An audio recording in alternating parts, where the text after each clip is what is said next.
प्राकृतिक संसाधनों से भरपूर दान का कटोरा के रूप में प्रसिद्ध राज्य छत्तीसगढ़ स्थित जवाहर नवोदय विद्यालय करप कांकेर के छात्र शेख तैफुर रहमान ऑनलाइन माध्यम से जुड़ रहे हैं तथा परीक्षा के तनाव से मुक्ति के लिए मार्गदर्शन चाहते हैं। तैफुर रहमान, कृपया अपना प्रश्न पूछिए। प्रधानमंत्री महोदय नमस्कार, मेरा नाम शेख तैफुर रहमान है। मैं पीएम श्री जवाहर नवोदय विद्यालय कांकेर छत्तीसगढ़ का छात्र हूँ। मान्यवर, परीक्षा के दौरान अधिकांश छात्र घबराहट महसूस करते हैं, जिसके कारण वे मूर्खतापूर्ण गलतियां कर बैठते हैं, जैसे कि प्रश्नों को सही ढंग से ना पढ़ना आदि। मान्यवर, मेरा आपसे यह प्रश्न है कि इन गलतियों से कैसे बचा जाए। कृपया अपना मार्गदर्शन दें। धन्यवाद। आप देखिए कैसी गलती होती है। कुछ गलतियां यानी रोजमर्रा की हम थोड़ा ऑब्जर्व करें तो पता चलेगा। कुछ गलतियां पेरेंट्स का अति उत्साह कर देता है, कुछ गलतियां स्टूडेंट की अतिशय सिंसियरिटी कर देती है। बस समझता हूं इससे बचा जाए। जैसे मैंने देखा है कि कुछ माँ बाप को लगता है कि आज एग्जाम है तो बेटे को नई पेन ला करके दो, जरा कपड़े अच्छे पहना करके भेजो, तो उसका काफी समय तो उसमें एडजस्ट होने में ही जाता है। शर्ट ठीक है कि नहीं है, यूनिफॉर्म ठीक पहना है कि नहीं पहना है। माँ बाप से मेरा आग्रह है, जो पेन रोज उपयोग करता है ना वही दीजिए आप। या वहां पेन दिखाने थोड़ा जा रहा है वो।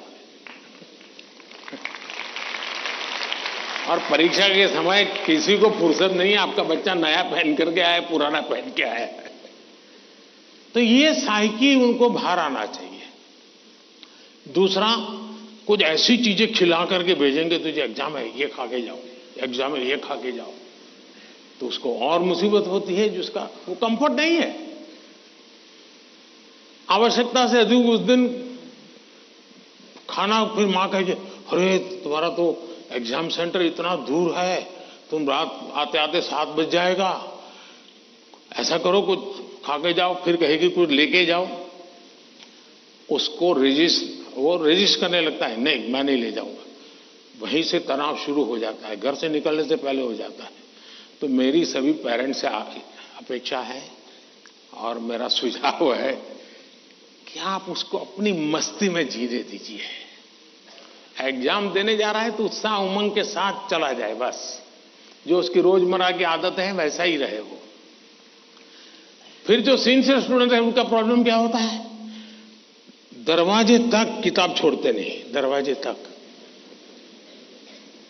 अब आप अचानक इस प्रकार से इवन रेलवे स्टेशन पर भी जाते हैं ना, तो कभी ट्रेन की एंट्री और आपकी एंट्री ऐसा होता है क्या?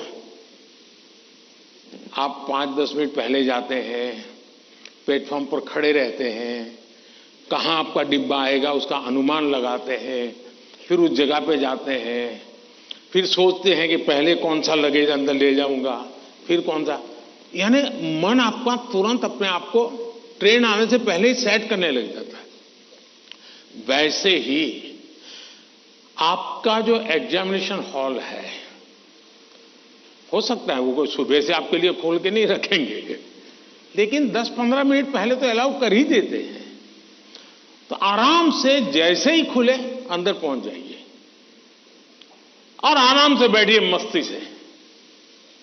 जरा पुरानी कोई हंसी मजाक की चीजें हैं तो उसको जरा याद कर लीजिए, और दोस्ती बगल में तो एक आध चुटकुला सुना दीजिए। हंसी मजाक में पल 5-10 मिनट बिता दीजिए। कुछ नहीं है जान पाने, कम से कम एक डीप ब्रीथिंग करिए, बहुत गहरा सांस लीजिए, धीरे धीरे 8-10 मिनट खुद के लिए जिए। आप खुद में खो जाइए, एग्जाम से बाहर निकल जाएंगे। और फिर जब आपके हाथ में क्वेश्चन पेपर आएगा तो आप कंफर्ट होंगे। वरना क्या होता है, वो आया कि नहीं, वो देखा कि नहीं, वो कैसा है, फला नहीं, टीचर कहाँ दिखता है, सीसीटीवी कैमरा है। अरे आपका क्या काम है जी, सीसीटीवी कैमरा किसी भी कोने पर पड़ा है, तेरा क्या ले रहा है जी। हम इन्हीं चीजों में लटके रहते हैं जी, और वही बिना कारण हमारी शक्ति समय वेस्ट करता है। हमने खुद में ही खोए रहना चाहिए। और जैसा ही क्वेश्चन पेपर आ जाए तो कभी कभी तो आपने देखा होगा कि अगर आप फर्स्ट बेंच पर आपका नंबर आया है, लेकिन क्वेश्चन पेपर वो पीछे से बांटना शुरू करता है, तो आपका दिमाग फटकता है। देखिए, मेरे से तो 5 मिनट पहले उसको मिलेगा, मुझे 5 मिनट बाद में मिलेगा। ऐसा ही होता है ना? ऐसा होता है ना? अब ऐसी चीजों में अपना दिमाग खपाओगे कि पहले क्वेश्चन पेपर मुझे मिला कि 20 नंबर के बाद मिला, तो आप अपनी एनर्जी, आप परिस्थिति तो पलट नहीं सकते। टीचर ने वहां से क्यों कि आप खड़े होकर नहीं कह सकते पहले मेरे से दो, ऐसा तो नहीं कर सकते। तो आपको पता है ऐसा होना, तो फिर ऐसे ही अपने आप को एडजस्ट कर लेना चाहिए। एक बार आप ये अगल बगल की सारी दुनिया, और हम बचपन से पढ़ते तो आए हैं, वो अर्जुन को पक्षी की आंख वाली कथा तो सुनते रहते हैं, लेकिन जीवन में आता है तो नहीं, पेड़ भी दिखता है, पत्तियां भी दिखती है, तब आपको वो पक्षी की आंख नहीं दिखती है। आप भी मन में कथाएं सुनते हैं, पढ़ते हैं, तो उसको जीवन में लाने का मौका होता है। तो पहली बात तो ये है कि इन सारी बाह्य चीजों से आप, दूसरा, परीक्षा में घबराहट का कभी कारण ये होता है, कभी लगता है समय कम पड़ गया, कभी लगता है कि अच्छा होता मैं वो क्वेश्चन पहले कर लेता। तो इसका उपाय ये है, पहले एक बार पूरा क्वेश्चन पेपर पढ़ लीजिए, फिर मन से तय कीजिए कि किस आंसर में कितना मिनट मोटा मोटा मेरा जाएगा, और उसी प्रकार से अपना समय तय कर लीजिए। अब खाना खाते हैं, आप खाने के लिए बैठते हैं, तो घड़ी देख करके थोड़े खाते, भाई 20 मिनट में खाना खाना है, तो खाते खाते आदत हो ही जाती है, हाँ भैया इतने में 20 मिनट भी हो गया और खाना भी हो गया। इसके लिए कोई घड़ी और कोई बेल थोड़ा बजता है कि चलो अब खाना शुरू करो, अब खाना बंद करो, ऐसा तो होता नहीं है। तो ये प्रैक्टिस है। दूसरा, मैंने देखा है कि आजकल जो सबसे बड़ी समस्या है, जिसके कारण ये समस्या, आप मुझे बताइए, आप एग्जाम देने जाते हैं, मतलब आप फिजिकली क्या करते हैं? आप फिजिकली पेन हाथ में पकड़ करके लिखते हैं, यही करते हैं ना? दिमाग अपना काम करता है, लेकिन आप क्या करते हैं? लिखते हैं। आज के युग में आईपैड के कारण, कंप्यूटर के कारण, मोबाइल के कारण मेरी लिखने की आदत धीरे धीरे कम हो गई है। जब भी एग्जाम में लिखना होता है, इसका मतलब हुआ कि मुझे अगर एग्जाम के लिए तैयार करना है, तो मुझे अपने आप को लिखने के लिए भी तैयार करना है। आजकल बहुत कम लोग हैं जिनको लिखने की आदत है, और इसलिए डेली जितना समय आप अपने पठन पाठन में लगाते हैं स्कूल के बाद, उसका मिनिमम 50% टाइम, मिनिमम 50% टाइम आप खुद अपनी नोटबुक के अंदर कुछ न कुछ लिखेंगे। हो सके तो उस विषय पर लिखेंगे, और 3 बार 4 बार खुद का लिखा हुआ पढ़ेंगे और खुद का लिखा हुआ करेक्ट करेंगे। तो आपका जो इंप्रूवमेंट होगा किसी की मदद बिना इतना बढ़िया हो जाएगा कि आपको बाद में लिखने की आदत हो जाएगी। तो कितने पेज पे लिखना, इतना लिखने में कितना समय जाता है, ये आपकी मास्टरी हो जाएगी। कभी कभी मन से विषय आपको लगता है ये तो मुझे आता है। जैसे आप मान लीजिए कोई बड़ा प्रसिद्ध कोई गाना सुन रहे हैं,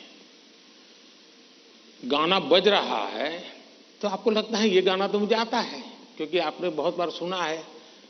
लेकिन एक बार गाना बंद करके जरा कागज पे लिखो ना, वो गाना आता है क्या, तो पता चलेगा नहीं यार, सुनते समय जो मेरा कॉन्फिडेंस था, मुझे अच्छा लगता था और आता था, हकीकत में मुझे आता नहीं था। मुझे वहां से प्रॉम्प्टिंग होती थी, इसलिए मुझे वो लाइन याद आ जाती थी, और उसमें भी परफेक्ट शब्द के संबंध में जब बात आएगी तो मैं पीछे रह जाऊंगा। मेरी आज की पीढ़ी के साथियों से बहुत मेरा आग्रह है कि कृपा करके आपकी एग्जाम में एक बड़ी चैलेंज होती है लिखना। कितना याद रहा, सही रहा, सही लिखते हैं, गलत लिखते हैं, वो तो बात का विषय है। आप अपना ध्यान प्रैक्टिस में इस पर कीजिए। अगर ऐसी कुछ चीजों पर अगर आप ध्यान केंद्रित करेंगे, मुझे पक्का विश्वास है कि एग्जाम हॉल में बैठने के बाद जो अनकंफर्ट या प्रेशर फील करते हैं वो आपको लगेगा ही नहीं, क्योंकि आप आदी हैं। अगर आपको तैरना आता है तो पानी में जाने से डर नहीं लगता है आपको, क्योंकि आप तैरना जानते हैं।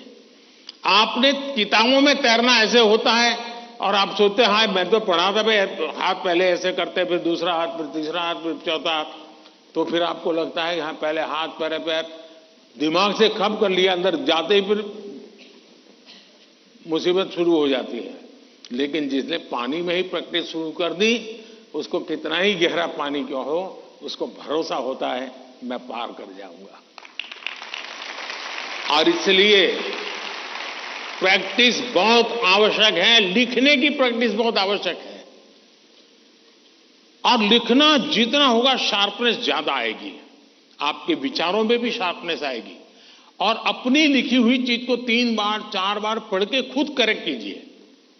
जितना ज्यादा खुद करेक्ट करोगे, आपकी उस पर ग्रिप बहुत ज्यादा आएगी, तो आपको अंदर बैठ करके कोई प्रॉब्लम नहीं होगा।